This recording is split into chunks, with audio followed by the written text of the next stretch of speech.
not to blink.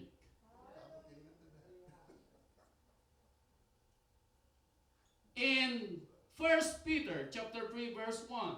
Now since the culprit here is the wife, let me chastise the wife for a while. Well, I'm glad my mama Audrey is not here. Otherwise, I might going to have a beating a little after this. I love you, mother. Don't worry. This is for your own good too. In 1 Peter chapter 3 verse 1, it says, likewise, wives, be in subjection to your own husbands.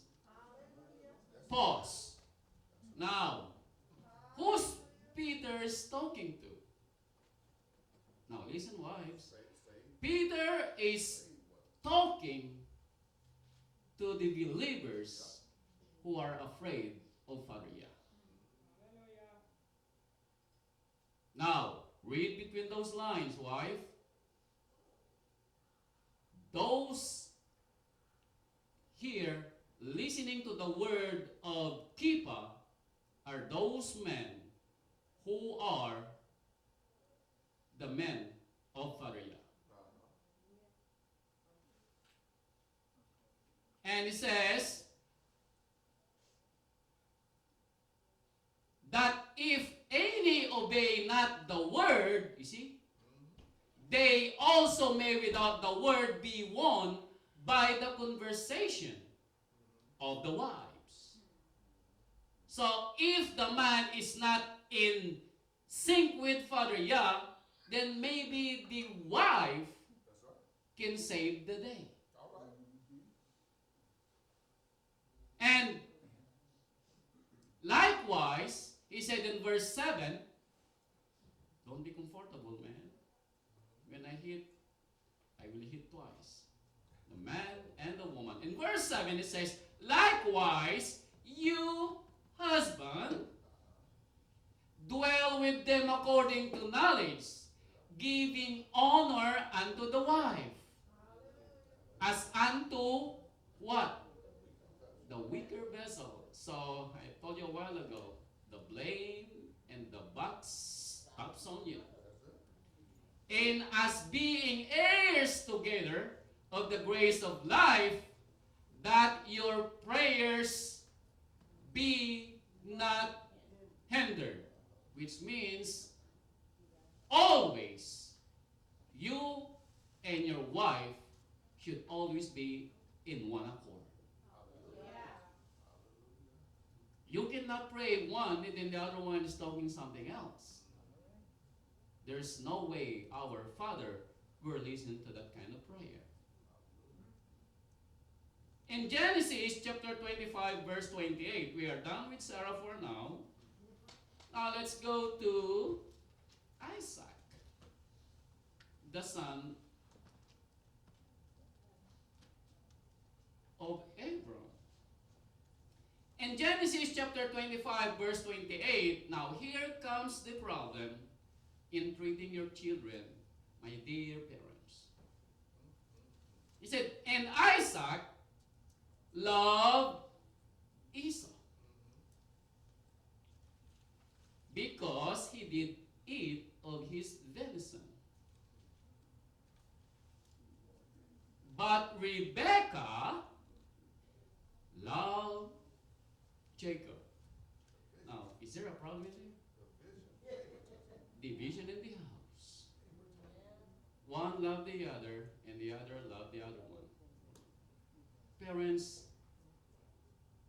if you have one child, go full ride.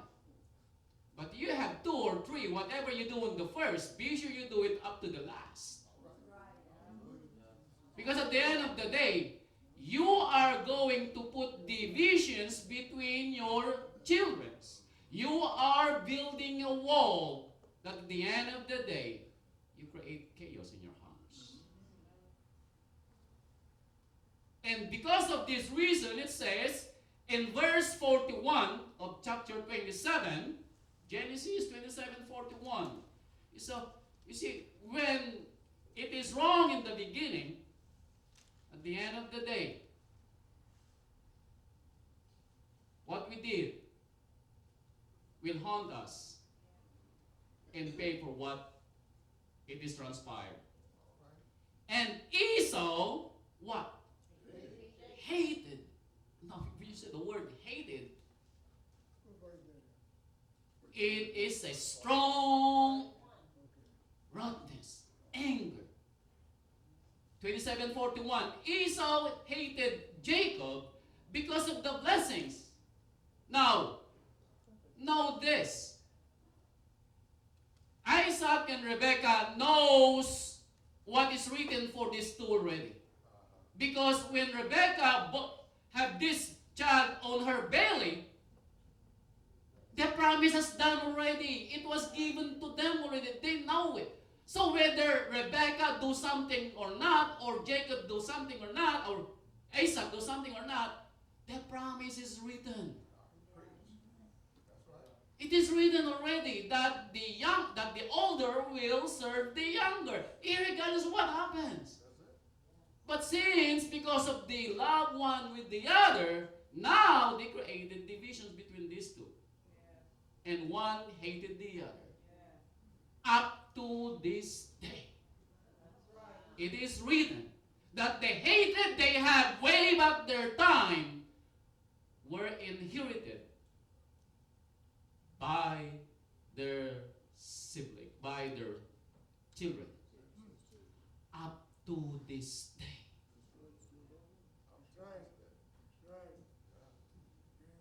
So parents, please, no respecter of firstborn, secondborn, thirdborn. Hey, all of them came from you in the first place.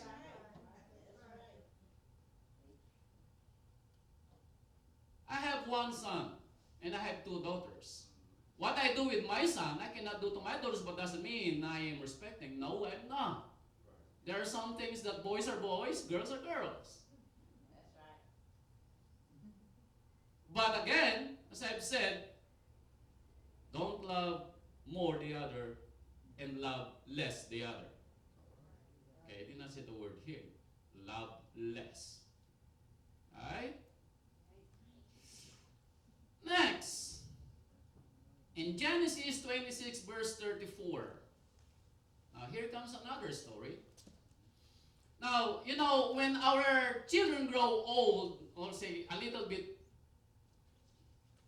older with their age, they think they know better than you do. Huh? Yeah. They cannot even wait to get out of our house as if they know what to do outside the world. I remember when I brought our daughter Natalie in LSU to, live on her apartment. She is so joyful, as if, oh, it's so good. But then after a day or two, she called us and crying, Mama, I don't know this, I don't know that. I said, they should know better, isn't it? Now here comes the story of a son in his 40 years old, said in Genesis 26 verse 34. And Esau was 40 years old when he took to wife Judith, the daughter of Beri the Hittite, and Bishemat, the daughter of Elon the Hittite. Now, how and why on earth, you son, go get your wife to that place that your parents don't want you to go? Because your parents know better than you, because parents knows that those people out there, son, they don't know Father Yah. They don't fear Father Yah. They don't even know the word of Father Yah. And you're going there, and then you're going to marry them? Our own pastor said, if you get a broken pieces, don't bring it to me and say, fix it, Pastor Isaac, and I'll marry her. Yeah, you cannot. A broken is a broken, isn't it? You might fix it, but still, still, you will see those things that they are broke.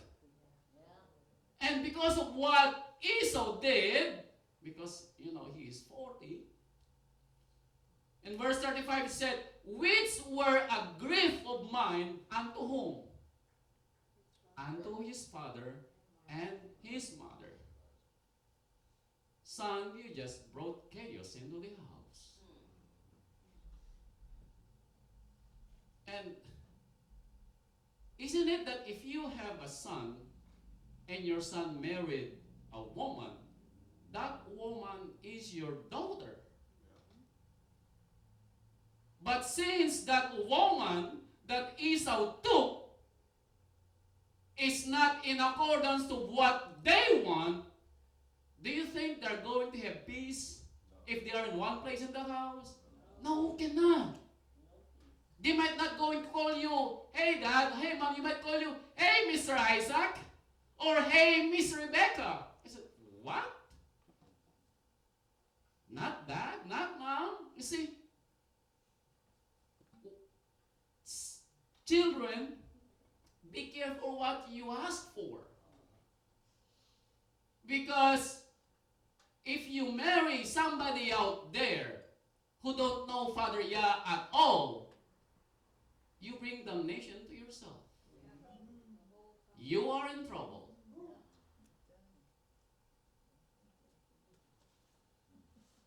Although there might be some instances that I've seen already, that through your prayers, your wife or your husband can be converted. But it takes a lot of miracles, my friend, for that to happen. And a lot of prayers. So before destruction comes, I am giving you the warning. So when Jacob is about to get his woman, you know what Rebekah said? In verse 46, chapter 27. Now here's what Rebekah feels with the wives of Esau. And I don't know who is a son who is going to give grief to his mother. Not my son did. And my son said, In verse 46, it said, 27:46 of Genesis. I'm still in Genesis. And Rebekah said to Isaac, now, who's Rebekah is blaming? Isaac. Blaming Isaac. Poor husband.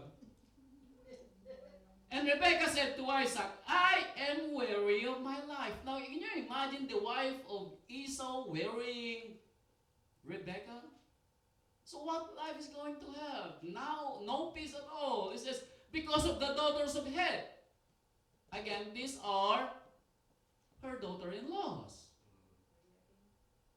If Jacob take a wife of the daughters of Het, now if Jacob is going to do the same thing what his brother did, what he said, such as these which are of the daughters of the land, what good shall my life do me? I better be dead. So please, sons, I'm begging you, don't put grief to your mom. Because at the end of the day, you will reap